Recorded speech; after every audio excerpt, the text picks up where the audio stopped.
Merci encore pour ces introductions, pour ces beaux chants. Et on va se lever, on va lire l'Écriture ensemble, s'il vous plaît. On est ravis de voir tous ces beaux visages, même le vôtre.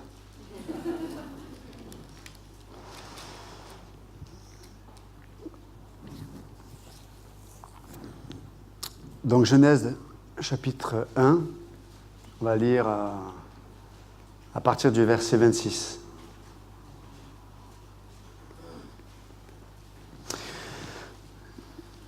Genèse 1, verset 26. Puis Dieu dit, faisons l'homme à notre image, selon notre ressemblance, et qu'il domine sur les poissons de la mer, sur les oiseaux du ciel, sur le bétail, sur toute la terre et sur tous les reptiles qui rampent sur la terre. Dieu créa l'homme à son image, il le créa à l'image de Dieu, il créa l'homme et la femme. Père Céleste, merci encore pour ce qu'on a entendu ce matin, ta présence. Continue, Père, dans ta grâce, de venir nous visiter, nous parler. Et voilà, que par ta lumière, Seigneur, nous puissions voir la lumière. Dans le bon nom de Jésus-Christ, nous prions. Amen. Vous pouvez vous asseoir.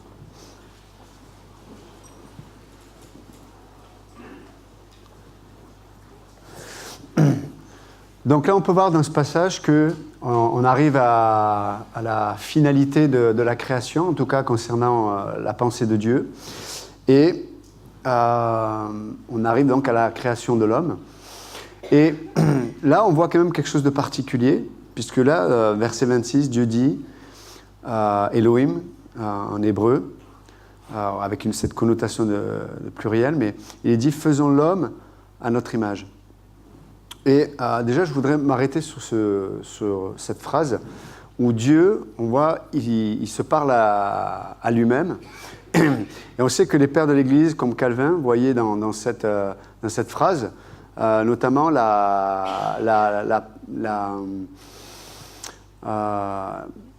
l'expression de la nature de Dieu, qui est cette expression trinitaire. Hein, donc Dieu... et on voit qu'il y a une distinction, il y a un Dieu, mais il y a une distinction entre les personnes de la Trinité, et on voit que Dieu se parle à lui-même en disant faisons l'homme à notre image, selon notre ressemblance. Donc c'est intéressant de voir que là, le moment qui va apparaître est tellement important qu'il y a un conseil de la Trinité. La Trinité s'arrête, il y a un conseil. Il dit, faisons l'homme à notre image, selon notre ressemblance.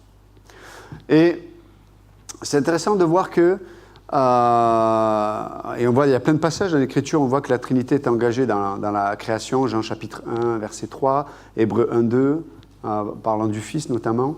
On a vu plus tôt dans le livre de la Genèse que l'Esprit de Dieu se mouvait sur les eaux. Donc on peut voir que Dieu, en tant que Trinité, s'est manifesté dans la création. Mais là, en l'occurrence, le point qui est intéressant, c'est de voir le conseil de la Trinité. Et j'imagine que lorsque le conseil de la Trinité s'est réuni pour dire « faisons l'homme à notre image », il y avait, n'oubliez pas que Dieu est omniscient, il sait toutes choses. En créant l'homme, Dieu te voyait, Dieu me voyait déjà, quand il a créé l'homme. La Trinité, dans son conseil le plus sage, avec sa sagesse, avec son intelligence, Dieu a dit créons l'homme à notre image, c'est-à-dire une expression de qui nous sommes. C'est quand même incroyable. Et bien sûr qu'aujourd'hui, lorsqu'on considère l'homme, on voit qu'il y a beaucoup d'eau qui a coulé sous les ponts. Notamment, en l'occurrence, et on le verra dans Genèse chapitre 3, mais on peut voir que le péché est entré dans le monde. On peut voir que l'homme, dans la pensée du Créateur, dans la pensée originelle de l'homme devait être cette image, cette ressemblance, à plusieurs niveaux. Mais on peut voir qu'aujourd'hui, l'homme a perdu cette image. Vous savez, c'est comme... on peut se voir dans un miroir, et déjà il faut que la lumière soit adéquate, mais si la lumière est adéquate, si le miroir est de bonne manufacture, on peut voir une certaine image. Et peut-être que l'image qu'on peut voir dans le miroir est proche de la réalité. Mais si la lumière n'est pas bonne, si le miroir, vous savez, il y a des miroirs qui grossissent des fois, qui nous affinent, alors, il y a toutes formes de miroirs. Et on peut dire qu'il y a beaucoup de choses qui font qu'aujourd'hui, peut-être ce que l'on projette, l'image que nous sommes, peut-être que n'est pas à la mesure, ou ne correspond pas à l'image de ce pourquoi Dieu nous a créés.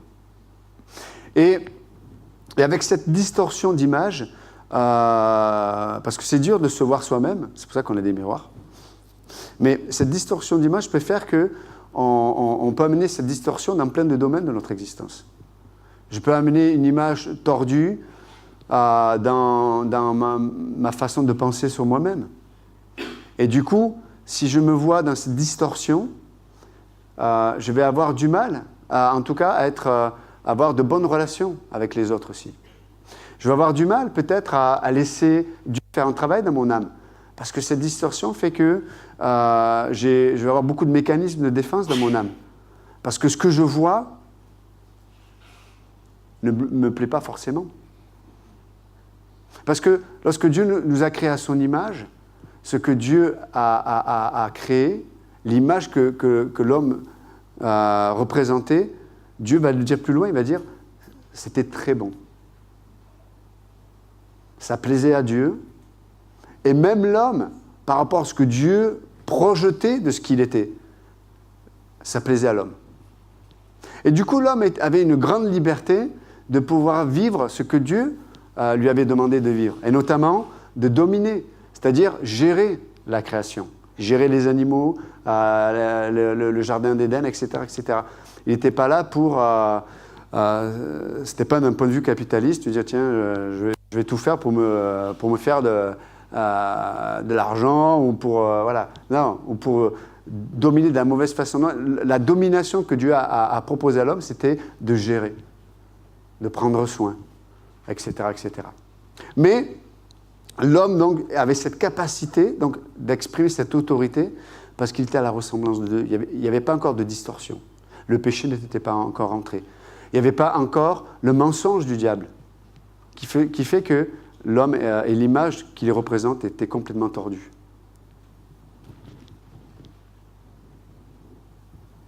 Et ce matin, c'est important cette phrase parce que Dieu dit, le Conseil de la Trinité a dit, créons l'homme à notre image.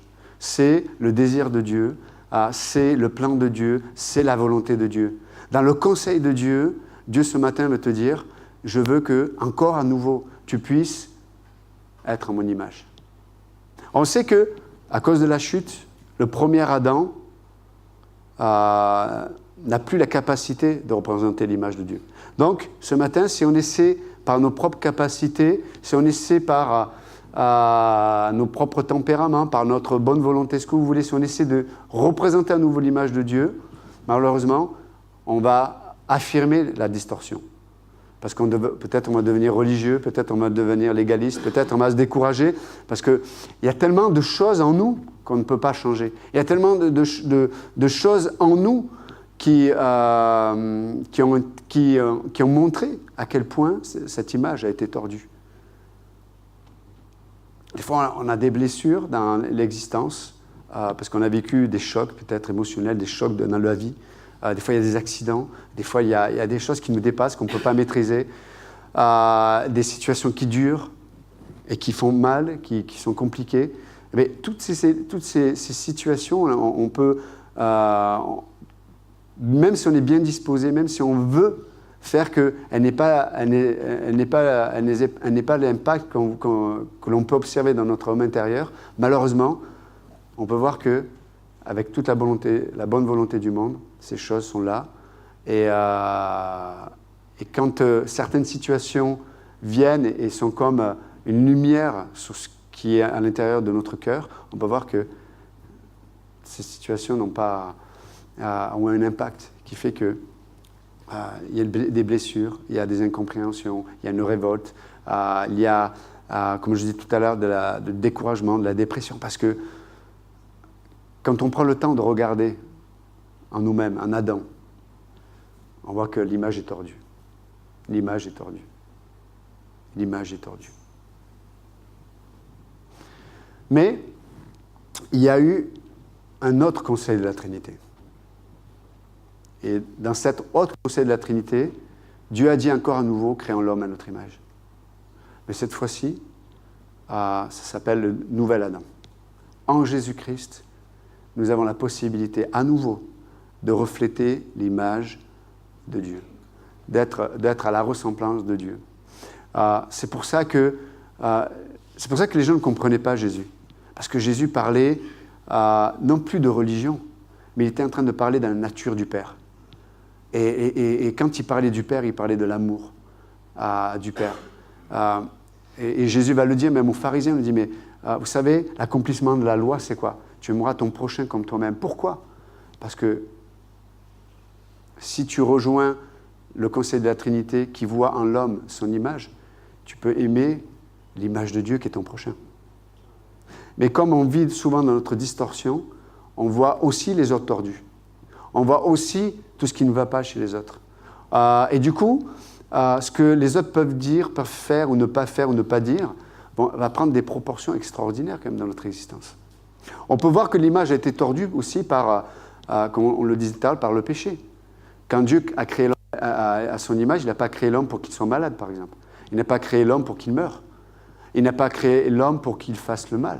Il n'a pas créé l'homme pour que l'homme soit égoïste. Il n'a pas créé l'homme pour que l'homme détruise l'homme. Donc il y a plein de choses qui font que l'image que nous devrions porter est complètement tordue. Et là, je ne parle pas de l'aspect esthétique. Il y a des gens moins beaux, plus grands, plus petits, on s'en fout. Je parle vraiment des vertus dans lesquelles Dieu pouvait regarder l'homme et se dire « Waouh, je me vois ». Vous comprenez? Et d'ailleurs, c'est une des raisons pour lesquelles nous, en tant qu'êtres humains, nous souffrons profondément. Souvent, on parle des questions existentielles. Mais c'est quoi cette question existentielle? Qu'est-ce qui fait que dans nos cœurs, l'homme dit « Même si j'ai ceci, même si j'ai cela, même si cet environnement est favorable, même… » Il y a une forme de… On n'est pas content, il y a un mécontentement dans notre cœur. Il y a comme… Je peux vivre ma vie aussi parfaite que je peux l'imaginer, mais in fine, à l'intérieur de notre cœur, on se dit, il manque quelque chose. Et il manque quelque chose, c'est le fait que peut-être nous ne portions pas l'image de Dieu dans ce que nous vivons. Et donc, même si on ne vit pas des souffrances particulières dans la marche qui est celle de la vie, de toute façon, si nous ne sommes pas dans le processus de porter l'image de Dieu, nous allons souffrir parce que nous passons à côté de notre raison d'être. C'est de porter l'image de Dieu. Et c'est pour ça que, sans que l'homme s'en rende compte, il essaie de porter cette image. Il essaie de porter cette image. Il essaie de trouver le bonheur surf. Et comme l'image est tordue à cause du fait que l'homme, au lieu d'être concentré sur le fait qu'il reflète l'image de son Créateur, l'homme est centré sur lui-même. Et donc, vous voyez la tension qu'il peut y avoir dans le cœur? C'est que je suis centré sur moi-même et en même temps, mon cœur me dit « Mais tu es créé pour un autre but ». Et donc, il y a une déchirure dans le cœur, il y a des tensions qui font qu'on est… Voilà, on peut ne pas vivre ce pourquoi Dieu nous a créés. Et donc, dans ce passage, il y a ce conseil de la Trinité. Et c'est dans ce conseil de la Trinité que nous pouvons à nouveau entendre Dieu nous parler. Et n'oubliez pas, hein, Dieu a créé le premier homme en parlant. Dieu dit, créons l'homme à notre image. Et de la même façon, Dieu peut faire en sorte que nous puissions porter à nouveau son image et manifester sa ressemblance par le fait que nous nous plaçons à l'endroit où on va entendre Dieu dire. Dieu dire. On va se placer à un endroit où Dieu parle. Se placer à un endroit où, alors que Dieu parle et que je le crois, petit à petit, il y a une transformation qui se passe. Petit à petit, je vais avoir une expression de la nature de Dieu qui va se manifester dans mon quotidien. Peut-être que cette situation, peut-être que cette blessure, ou ce problème intérieur, parce que des fois, il n'y a pas d'explication. J'ai une façon de penser, j'ai des émotions que je n'arrive pas à gérer, peu importe. Mais toutes ces choses, alors que nous plaçons dans le Dieu dit, donc on se soumet au conseil de la Trinité, et alors que nous nous plaçons, petit à petit, on commence à voir l'expression de la nature de Dieu en nous. Si bien sûr on a reçu Jésus-Christ, bien sûr on a été revêtu de l'Esprit, si on a été baptisé de l'Esprit Saint, eh bien Dieu a mis en nous cette capacité petit à petit de lui ressembler à nouveau. C'est extraordinaire. Et donc, je peux avoir un tempérament, je peux avoir vécu des situations où je me suis vu agir, dire, faire ceci, faire cela, mais alors que j'entends Dieu dire, alors que je rejoins le conseil de la Trinité, encore une fois, je peux me voir être transformé. Peut-être que telle situation avant, lorsque je rencontrais cette situation, je pouvais avoir une réaction. Parce que quand l'image est tordue, elle produit toujours des réactions naturelles. Vous savez, le mot Adam, ça signifie homme, bien sûr, mais ça signifie celui qui vient de la terre. C'est intéressant quand même. En latin, ça a donné au mot, et puis ça venait du mot humilus, je crois, qui parlait de humilité. Donc le mot en français a une racine d'humilité chez l'homme. Vous voyez? Et Dieu nous a créés comme ça. C'est qu'on était à la ressemblance parce qu'il y avait cette simplicité, cette humilité. Sauf que de la terre, peut-être à cause du péché, à cause de plein de choses, on est devenu de la pierre. Au lieu de la terre, on est devenu, au lieu de cette terre que Dieu pouvait modeler, on est devenu de la pierre parce que, encore une fois, comme je disais tout à l'heure, il y a tellement, vous savez, on disait, je ne sais plus quand, en tout cas on disait il y a quelque temps, il n'y a pas si longtemps, que, oui je dis il y a 15 jours, on disait que ce qui permettait à Dieu de faire ce travail dans nos vies, on parle du brisement, voilà, on parle du brisement. Et le brisement disait que c'était que dans mon esprit, je ne résistais pas à Dieu. Dans mon esprit, je ne résiste pas à Dieu. Pasteur Michel en a parlé ces 2 derniers jours, alors pas de la même façon, mais il parlait de cela, de l'importance de ne pas résister dans notre esprit. Encore une fois, lorsque mon cœur est de pierre, quand les situations ne sont pas favorables, quand il y a de la souffrance, je vais refuser, je vais pas accepter ces situations. Je parle pas ce matin de fatalisme, mais je parle dans la situation, je peux rencontrer Dieu. Mais si je suis occupé par le fait que je ne suis pas d'accord avec la situation, je ne peux pas rencontrer Dieu. Je ne peux pas rencontrer Dieu.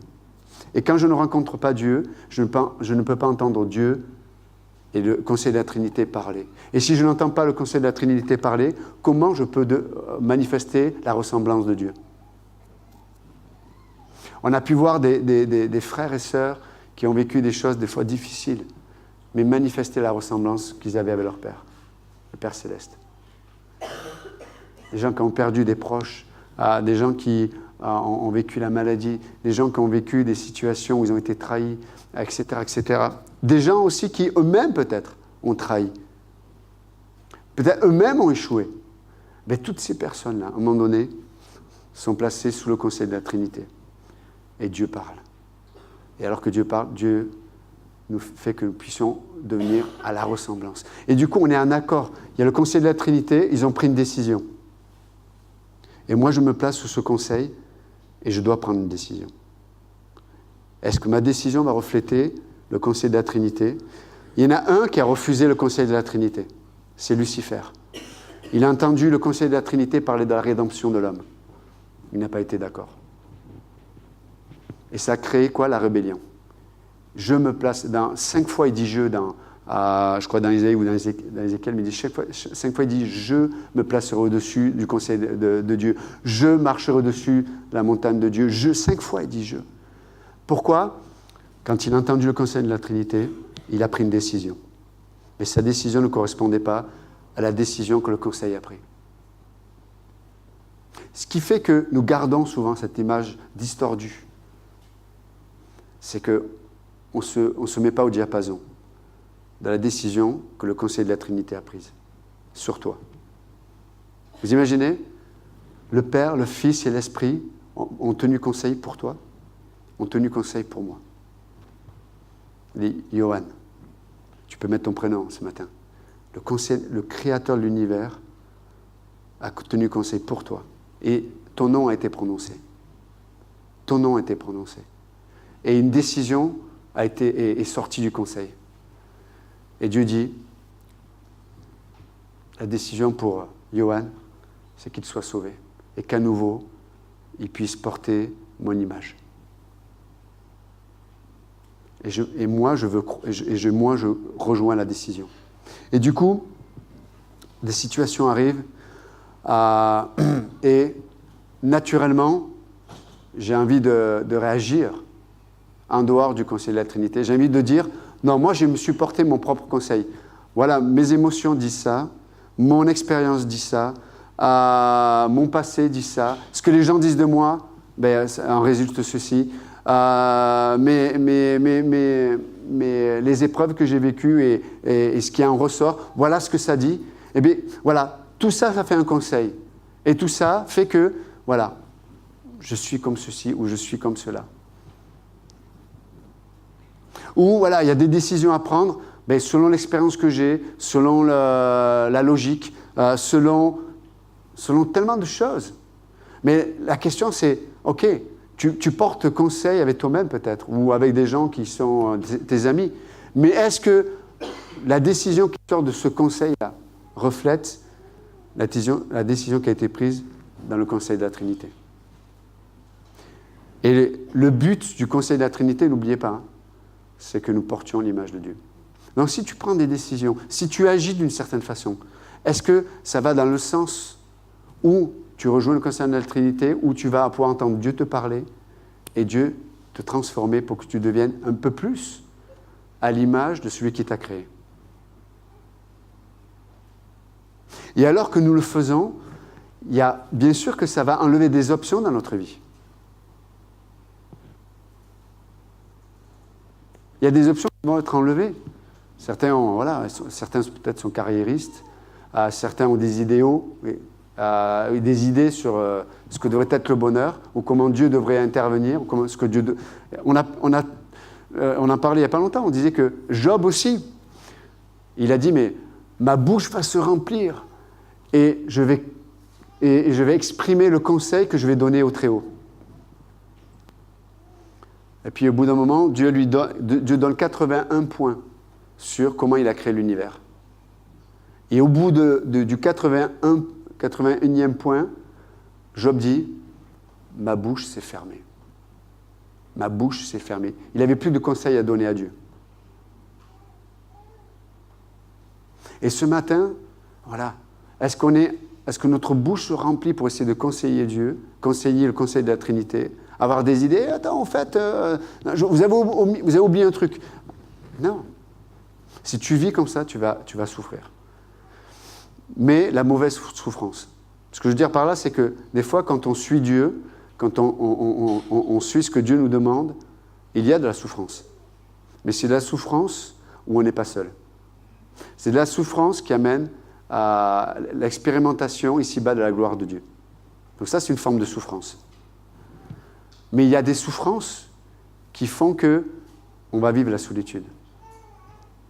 Parce qu'on ne se place pas sous le conseil de la Trinité.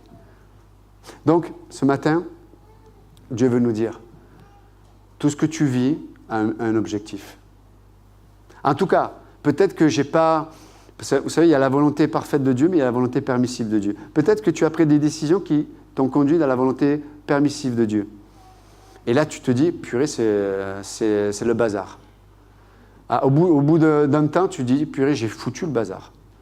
Et là, tu te dis, bon, Seigneur, range-moi ce bazar, tu sais. Et Dieu dit, attends. La question, avant de ranger le bazar, il faut ranger le bazar dans ton cœur. D'abord.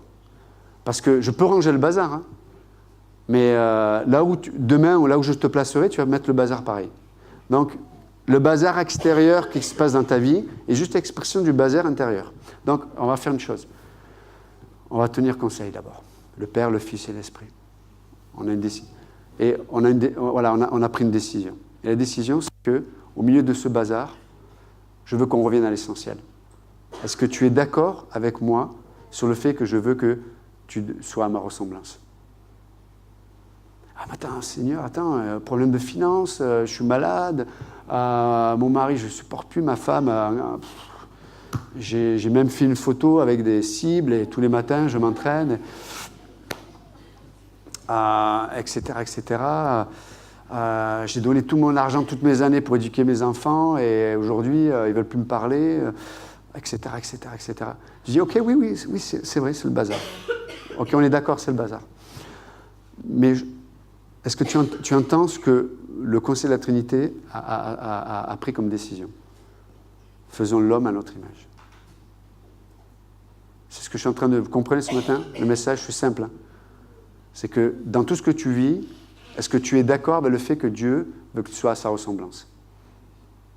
Est-ce que tu es d'accord ce matin avec le fait que, à contrario de Lucifer, du diable, qui lui a dit « Non, la décision ne me plaît pas.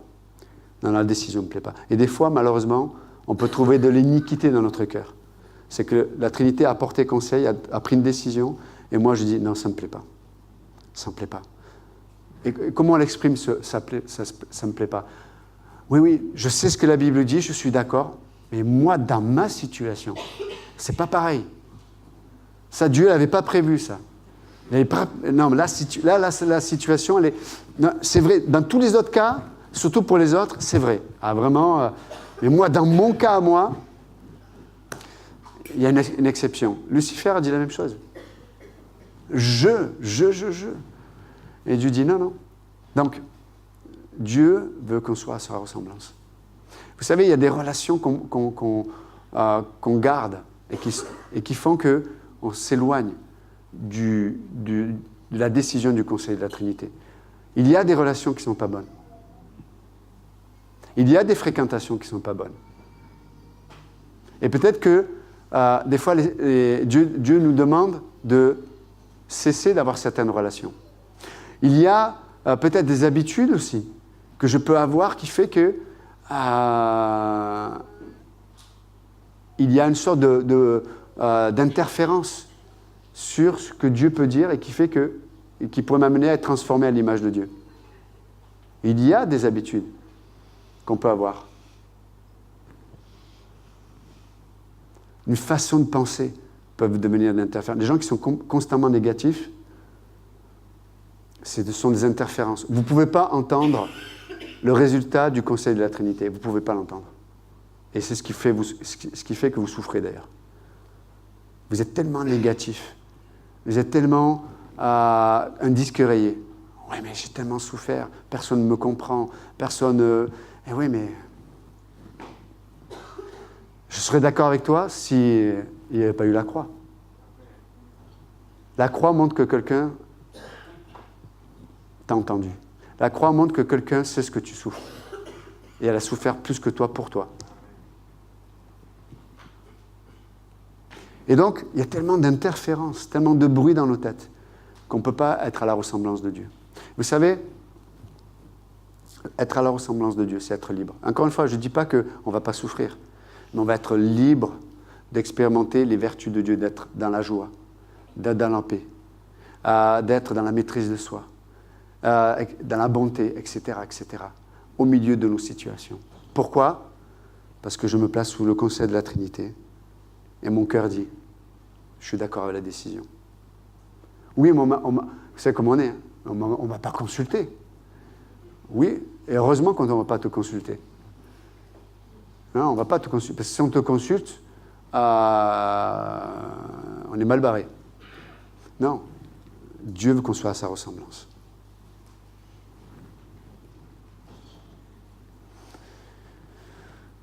Juste soyons honnêtes ce matin. Dans ce que l'on vit, pensez peut-être à ce que vous vivez de plus difficile. Sans pleurer, essayez d'y penser sans pleurer. Vous pouvez pleurer, il n'y a pas de problème. Mais se dire, mais dans cette situation-là, dans ce que je vis là, quelle est la place de ce que Dieu dit? Pour le dire autrement, dans ce que je vis, est-ce que ce que Dieu dit me préoccupe plus que ce que je pense de la situation? Et pour être honnête, ce que je pense de la situation, de comment je vis la situation, est-ce que ça t'aide? Non, en général, ça nous plombe. Ça nous plombe. Et si on changeait les règles du jeu? Si on dit, ok, je vis une situation, mais qu'est-ce que Dieu dit? Qu'est-ce que Dieu dit? Qu'est-ce que Dieu veut me dire? Chercher la pensée de Dieu, comme disait Benjamin, chercher la voix de Dieu, la pensée de Dieu, la communion avec Dieu.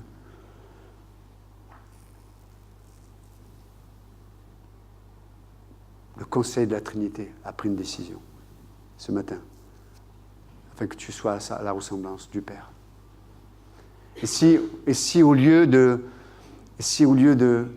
c'est ta faute, je disais,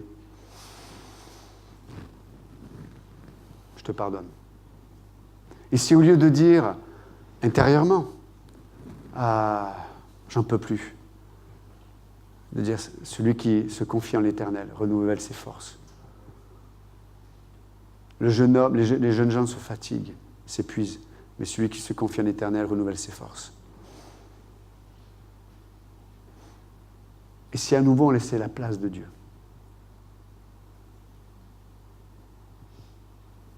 la place à Dieu, dans notre cœur et dans nos pensées. Et donc, on va s'encourager ce matin de considérer et de rejoindre le conseil de la Trinité. On va arrêter là. Il y aurait d'autres choses à dire, on va arrêter là ce matin. Mais juste de s'encourager.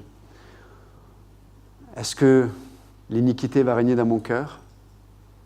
Vous savez, le psalmiste dit, mais affermis mes pas dans ta parole. Le psaume 119, 133, pasteur Michel l'a dit, affermis mes pas dans ta parole. Et j'aime ce qui suit, il ne laisse aucune iniquité. Vous savez, iniquité, ça signifie une rébellion intérieure contre la volonté de Dieu et le caractère de Dieu. C'est-à-dire, à l'intérieur, je dis, je ne suis pas d'accord. Dieu, je ne suis pas d'accord. Puisque c'est comme ça, tu vas voir. Je ne suis pas d'accord. Ce n'est pas possible. Tu ne peux pas permettre ça. Et Dieu dit, mais tu sais que dans tout ce que tu vis, tu as l'opportunité d'être à ma ressemblance. Et tant que tu vas résister, la tension dans ton cœur va augmenter. Parce que je t'ai créé pour un but.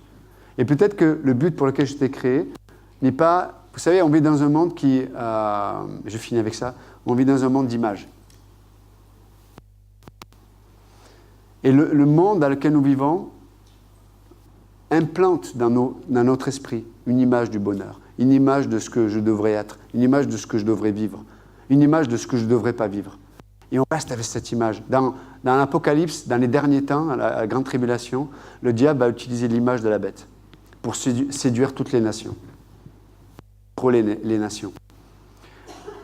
Mais vous savez quoi? Dieu dit, mais moi je fais aussi une image, mon image. Et mon but, dans tout ce que tu vis, c'est que je puisse voir mon image. Alors ça peut paraître moins sensationnel, hein? Mais vous savez quoi? C'est là où on trouve le bonheur. C'est là où on trouve la provision. C'est là où on trouve la présence de Dieu. C'est là où on va s'harmoniser avec le conseil de la Trinité. Et au milieu de ce qu'on peut vivre, on va se dire « Waouh, quelle paix qui surpasse toute intelligence. » Philippiens 4. La paix de Dieu qui surpasse toute intelligence gardera nos cœurs et nos pensées. Pourquoi? Parce que la décision du Conseil de la Trinité et moi, on est d'accord. Et la raison et la raison d'être de ma création ici-bas sera acceptée dans mon cœur. Et c'est extraordinaire de vivre pour la raison pour laquelle Dieu nous a créés. Il n'y a pas plus grand privilège. Et alors que nous le faisons, nous allons porter l'image de Dieu. Donc Seigneur, merci encore ce matin pour ta parole.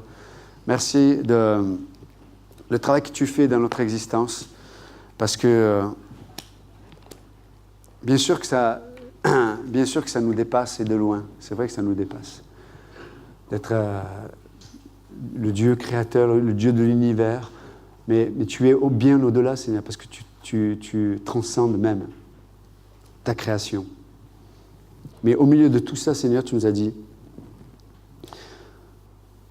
que nous pouvions porter ton image, être transformés à ton image, de gloire en gloire, dit l'Écriture, comme par le Seigneur l'Esprit. Et ce matin, dans tout ce que nous vivons, tu désires que nous puissions manifester qui tu es, le pardon, la patience, la miséricorde, la grâce. Porter ton image, c'est aussi accepter ta consolation au milieu de nos pleurs, sans trouver d'iniquité dans notre cœur, sans qu'il y ait de la rébellion. On peut pleurer et dire « Seigneur, aide-moi. Seigneur, j'ai besoin d'entendre ta voix. » Et alors que nous le faisons, dans ce brisement où il n'y a pas de résistance dans notre esprit, Seigneur, tu as la liberté, à nouveau, de graver ton empreinte dans ce que nous sommes. Donc Seigneur, te prions ce matin, si quelqu'un ne connaît pas Jésus, si vous n'avez jamais reçu Jésus-Christ comme votre sauveur, vous pouvez juste lui dire, voilà, ce matin, Dieu, j'ai entendu parler de toi, mais mon cœur ne t'avait jamais vu. Ce matin, je veux t'accepter comme mon sauveur. Je sais que peut-être je porte une image qui est tordue. Je sais que peut-être je suis loin de toi. Mais ce matin, je veux t'accepter comme mon sauveur. Je crois que tu es mort pour mes péchés. Et je crois que tu es ressuscité d'entre les morts. Et si ce matin, vous croyez que Jésus est mort pour vos péchés, qu'il est ressuscité d'entre les morts, il est vivant ce matin. Si vous voulez l'accepter comme votre sauveur, juste dites-lui, Jésus, viens et sauve-moi. Je te donne mon cœur ce matin. Et alors que les têtes sont baissées, les yeux sont fermés ce matin, c'est entre vous et Dieu, mais c'est un acte de foi. Je veux vous demander un acte de foi ce matin. Si vous avez accepté Jésus comme votre sauveur ce matin, je vous demande de lever la main. C'est entre vous et Dieu. Si quelqu'un a accepté Jésus comme son sauveur, vous pouvez lever la main. Merci pour cette main. Merci. Tenez la main levée, s'il vous plaît. C'est entre vous et Dieu, mais juste si vous avez accepté le Seigneur ce matin. Est-ce que quelqu'un d'autre, vous pouvez baisser vos mains, merci. Est-ce qu'il y a quelqu'un d'autre ce matin qui veut accepter le Sauveur?